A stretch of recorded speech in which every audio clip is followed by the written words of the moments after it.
Seguinte, suporte e resistência, né? Quem aqui acredita que trading é só comprar em suporte e vender em resistência? Poderia ser só isso, né? Mas a gente sabe que existem várias coisas que fazem com que essa atividade seja mais complexa do que isso. O ponto positivo nessa história é que não precisa ser tão complexo, mas também não é de qualquer jeito, né? Pô, se fosse só comprar em suporte e vender em resistência seria maravilhoso e eu acredito que boa parte da população seria trader. As regiões de suporte e resistência são regiões de defesa, são regiões de tomada de decisão, são zonas de liquidez. Então existem várias formas de atribuir um conceito para essas regiões. Eu vou explicar um conceito de suporte e resistência, os diferentes tipos de suporte e resistência, e a gente vai colocar isso tudo no gráfico para que vocês possam usar esse conceito de localização para tomada de decisão. E aqui vai um outro ponto importante. A localização é tão importante quanto o gatilho de entrada numa estratégia. Então, cortando por gráfico aqui, nós temos linhas de tendências são paralelas ao movimento. As linhas de tendência de alta, por exemplo, uma linha de tendência de alta, onde eu tenho os preços aqui fazendo topos e fundos ascendentes, ou seja, eu tenho esse fundo mais alto que esse aqui mais alto que esse aqui. Então isso me mostra que esse mercado está em tendência de alta. Enquanto eu tenho esse comportamento de topos e fundos ascendentes, um mais alto que o outro, topo mais alto que esse, que é mais alto que esse, eu tenho uma tendência de alta estabelecida. Então se eu traço uma linha de tendência de alta, isso aqui é uma região de suporte paralelo ao movimento. Apertando o ponto do teclado, apertando o botão esquerdo do mouse, clicando e arrastando, ó, eu duplico essa linha, eu consigo enxergar claramente que eu tinha um canal de alta aqui, ó. Então aqui eu sei que essa região é de suporte, porque suportou o preço, é como se fosse o chão, e essa aqui é uma região de resistência, porque resistiu o preço. O preço bateu cabeça e não conseguiu subir. Bateu uma, bateu duas, aqui quase chegou a testar, até que, pum! Passou de nível. E olha só como que existe um comportamento simétrico, né? Existe uma simetria dentro do mercado. Se eu pego este canal aqui, ó, essa mesma distância aqui, ó, entre essa resistência e esse suporte, projeto para cima, quase que paralelo, ó, quase que a mesma distância o mercado sentiu, retraiu e voltou a testar a região que era uma resistência, um teto rompido como suporte. Agora eu quero que vocês entendam o seguinte conceito. Já falamos que a região de chão, essas regiões aqui, ó, onde o preço bate o pé e não desce, é um suporte. A região de teto, onde o preço bate a cabeça e não rompe, é uma resistência. E uma vez que uma resistência é rompida, ela passa a ser um suporte. A resistência foi rompida e ela passou a ser um suporte. O preço veio exatamente nessa região, um suporte através de uma linha de tendência de alta, sentiu e continuou subindo. Partindo dessa premissa de suporte, resistência, teto, chão, essa parada toda, eu quero que você imagina que nesse momento você está comigo de frente para um prédio. E aí a gente resolve entrar nesse prédio. Aí eu tô na recepção do prédio. É um prédio de 4 andares. Beleza? Tem o 0 e tem mais 4 para cima. Se eu estou no 0 na recepção, eu vou falar com a recepcionista que eu quero subir lá para o último andar. O teto desse andar 0 é o chão do primeiro andar. O teto, ó, olha para cima agora. Imagina que você tá comigo nesse ambiente, tá? Tá no térreo desse prédio. Você olha para cima e você vê um teto. O teto que nós estamos enxergando agora, do 0, é o chão do primeiro andar. Só que o elevador tá quebrado, velho. Nós vamos ter que subir de escada, parada. Aí a gente sobe o primeiro lance da escada e chegamos no teto do primeiro andar, que uma vez que a gente chegou ali naquele primeiro andar, passou a ser o chão. Ou seja, nós rompemos a resistência do 0. O que era antes lá de baixo, teto, pra gente passa a ser chão. Tô contando essa historinha, essa metáfora aqui para ficar claro para você que o teto é uma resistência e quando eu supero essa resistência, o que era teto passa a ser chão. Da mesma forma que o chão é um suporte, se eu supero o chão, o que era chão para mim antes passa a ser resistência. Um suporte rompido passa a ser uma resistência, assim como uma resistência rompida passa a ser um suporte. Então, por exemplo, uma resistência é uma região de defesa dos vendedores. Os vendedores estão empurrando o preço para baixo. Até que, de tanto testar essa região, de tanto ser agredida essa região, ela cede. Aí, os compradores acabam dominando a parada. E o oposto acontece com o suporte. Eu vou lá para o gráfico mensal. Quero fazer uma outra analogia legal para vocês. Eu quero agora que, da mesma forma que a gente entrou junto num prédio, a gente vai entrar junto num avião que é totalmente seguro, tá? Esse avião é o avião mais seguro do mundo. Então nós estamos num avião, esse avião tá alto pra cacilda, tá lá em cima. Quando tá lá em cima, você enxerga a parada numa amplitude gigantesca e com pouco detalhamento, afinal, a gente está muito alto. Essa é a visão que nós temos no gráfico mensal, por exemplo. Se eu tirar o zoom, ó, tem os dados aqui de 1992, talvez alguns de vocês nem nascido eram até os dias atuais. Nós estamos, então, olhando numa perspectiva bem grande, cara, gráfico mensal. Tem alguma região de suporte e resistência próxima do preço que faz sentido eu marcar? Poxa, tem, velho. Então eu vou vir aqui na linha horizontal, ó, eu vou marcar essa região aqui, próxima do preço, que foi um suporte, ó. Aqui no passado foi, tá vendo? Ó, aqui teve um rompimentinho que não teve continuidade e voltou a testar essa região. Só que eu vou fazer o seguinte, ó, eu vou deixar numa linha linear aqui, né, um tipo de linha linear, e vou colocar numa cor vermelha, porque visualmente falando, quando eu tiver num tempo gráfico menor, eu vou olhar aquela região e vou falar assim, aquela região eu marquei lá no gráfico mensal, que fica mais fácil de visualizar. Essa região aqui é uma região de suporte do gráfico mensal, e eu vou traçar da mesma forma uma resistência. Um teto. Não precisa de,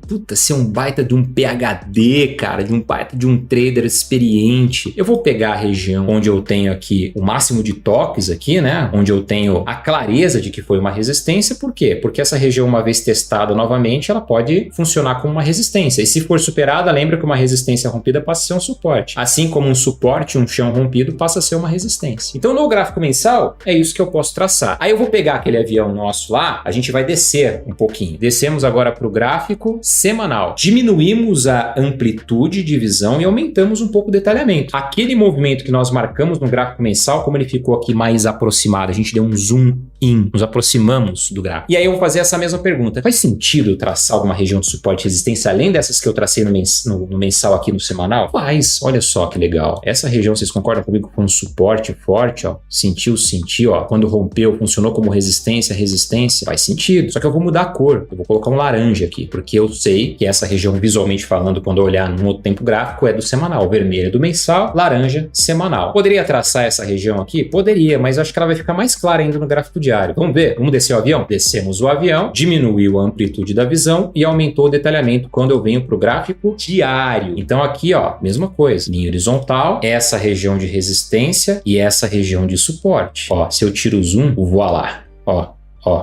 E aí eu vou mudar a cor, vou colocar um amarelinho aqui, e aqui também, resistência e suporte do gráfico diário, amarelinho. Vamos descer um pouco mais, gráfico de 4 horas, diminuiu a amplitude, aumentou o detalhamento. Vamos lá para o gráfico de 4 horas. Aqui, por exemplo, no gráfico de 4 horas, a mesma pergunta, faz sentido eu traçar uma região de suporte e resistência mais próxima do preço, olhando pela perspectiva do gráfico de 4 horas? Faz. Eu olho pro gráfico e ele me responde, velho. Ele gritou pra mim, ó, que aqui foi um suporte que rompeu e virou resistência. Aí eu venho pra cá, linha horizontal, bonitinha, papum. Olha só, cara. Ó, vou dar uma ajustadinha aqui, ó, no zoiômetro. Vou deixar aqui no azul. Aqui, beleza. Então eu sei que essa é uma resistência de 4 horas. O preço bateu cabeça aqui, ó. Aqui foi suporte, rompeu, passou resistência. Era chão, rompeu, virou teto. E ele tá preso agora entre essas duas regiões. Essa resistência que eu mapeei no 4 horas, que é uma linha azulzinha. Acabei de colocar ela, e esse suporte do gráfico diário, uma linha amarelinha, que a gente colocou há pouco. Aí do 4 horas eu desço direto pro 15 minutos. O gráfico de 15 minutos, turma, ele é um casamento muito legal entre um tempo gráfico para swing trade, tempo gráfico maior, de operações que passam de um dia abertas muitas vezes, e de um tempo gráfico intraday,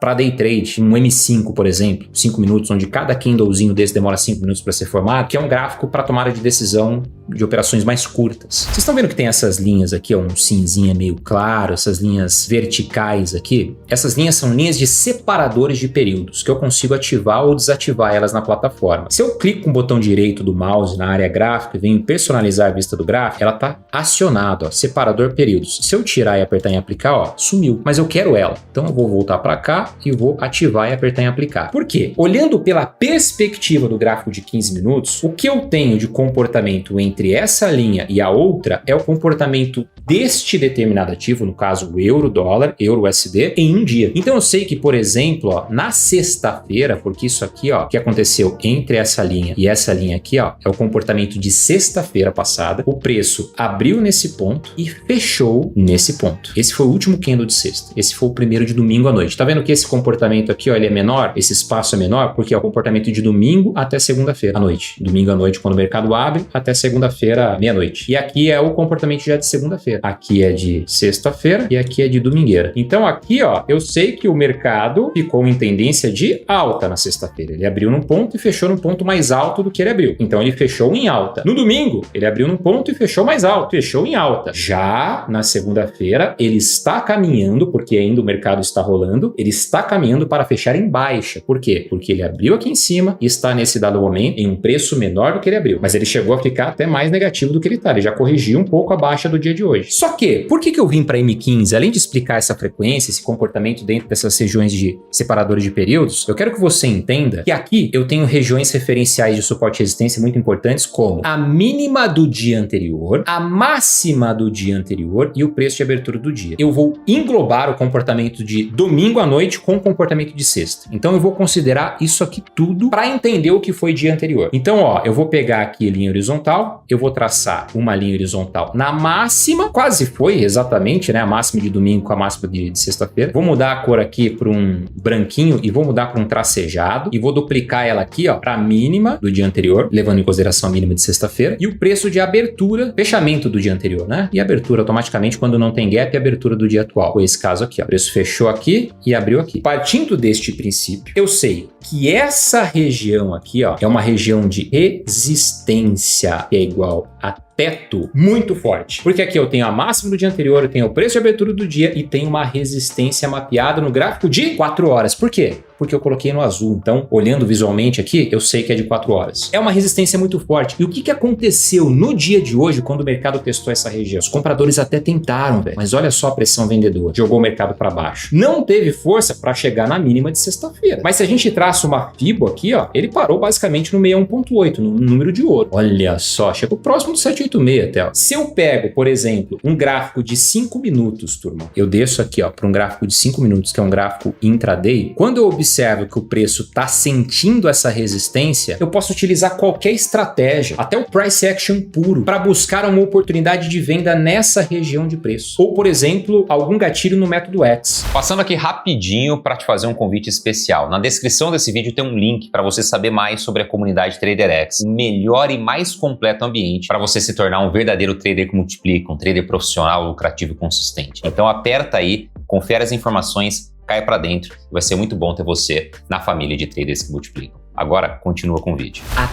localização onde você toma uma decisão é tão importante quanto um gatilho de entrada. E se você define uma localização muito boa, tem a clareza de um gatilho de entrada e compra verdadeiramente o risco daquele trade que você faz, você está anos-luz na frente da grande maioria das pessoas. Você está muito mais próximo de desenvolver a consistência, porque você não tem certeza absoluta, mesmo entrando numa localização top, mesmo entrando no gatilho claro da sua estratégia, que vai dar bom. E é por isso que tem que comprar o risco. Porque se der ruim, você perde pouco. E quando der bom, você tem mecanismos, você tem critério de gestão do trade para surfar o máximo possível desse movimento, colocando o máximo de dinheiro no bolso quando o mercado vai a teu favor. E quando vai contra, você corta rápido o prejuízo. E é por isso que é de fundamental importância que você tenha domínio de um método que funciona, que você esteja exposto a um ambiente de crescimento para você ter o direcionamento que você precisa, para economizar tempo, energia e dinheiro. Porque se você fica no jogo da tentativa e erro, você vai minando a sua confiança, a sua segurança e a sua grana vai pro saco. Porque você não é um grande player que tem dinheiro de sobra. Eu sei que a sua conta, o seu bolso tem fundo,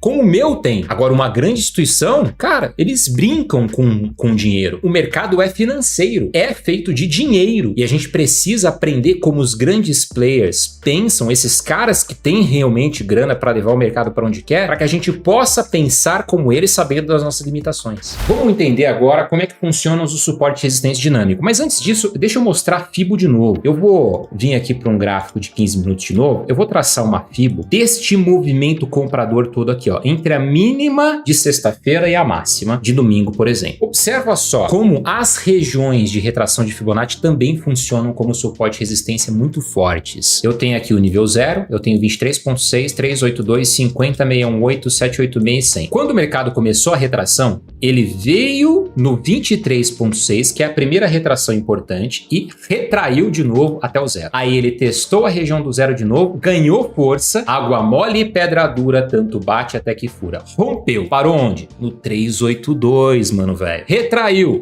O que era suporte virou resistência. O que era chão virou teto. Sentiu. Rompeu. Parou onde? No 50. Aí ele voltou, testou de novo 382. Topo duplo, não é isso? Aí veio, pum, testou, deixou um topo mais baixo que o anterior, ou seja, ele estava numa tendência de baixa. Ó o canalzinho de baixa funcionando aqui, ó. Até que rompeu. Parou onde? No 618. Deixou um fundo duplo. Rompeu. Se eu traço uma FIBO agora, pegando esse movimento de baixa, olha só, 23.6 rompido, foi direto no 50. Voltou, estacionou no 50, bateu cabeça. Ele tá numa reacumulação aqui, ó. Consolidação dentro de um movimento de alta é uma região de acumulação. E se ele romper e confirmar o rompimento aqui, ó, se ele sentir essa região agora aqui como suporte e acelerar com força compradora, ele vem testar o 618. Depois de testar o 618, qual que é a próxima região? Eu tenho uma piada aqui, ó, o 78.6, que conversa com a resistência que eu tracei no gráfico de 4 horas. Por que que eu sei? Porque essa linha horizontal azulzinha, daquele exercício lá do avião. Legal. Então entendemos que suporte e resistência também pode ser visto através de regiões de retração ou expansão de Fibonacci. Agora vamos vir para cá no FX e eu vou colocar uma média móvel aqui, ó. Vou digitar SMA de Simple Moving Average ou média móvel simples.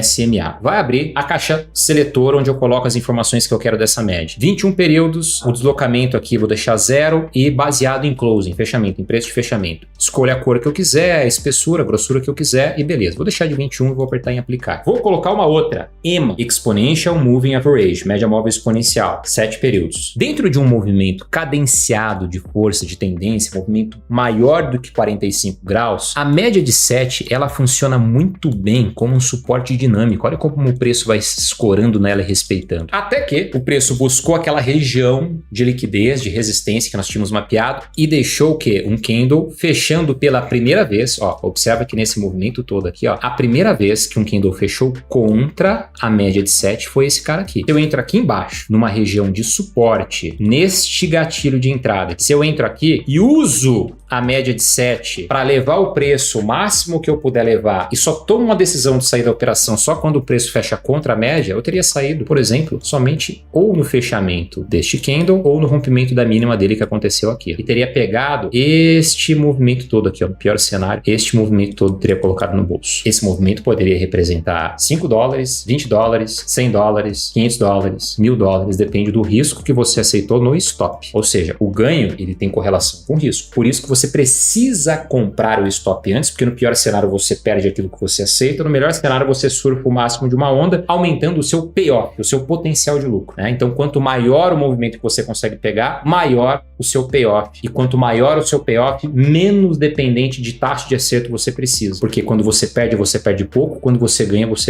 muito. Olha só como que as médias também funcionam como suporte e resistência, ó. Por exemplo, quando o mercado veio dessa tendência de baixa, ó a média de 21, amarelinha aqui, ó. Ó como que ela suportou, trabalhou como resistência ao preço, até que de fato rompeu. Então aqui eu tive topos e fundos ascendentes. Olha como que ela tá funcionando como suporte agora dentro de uma estrutura de alta, de uma microestrutura de alta, né? Excelente semana para vocês, Deus abençoe e até a nossa próxima aula.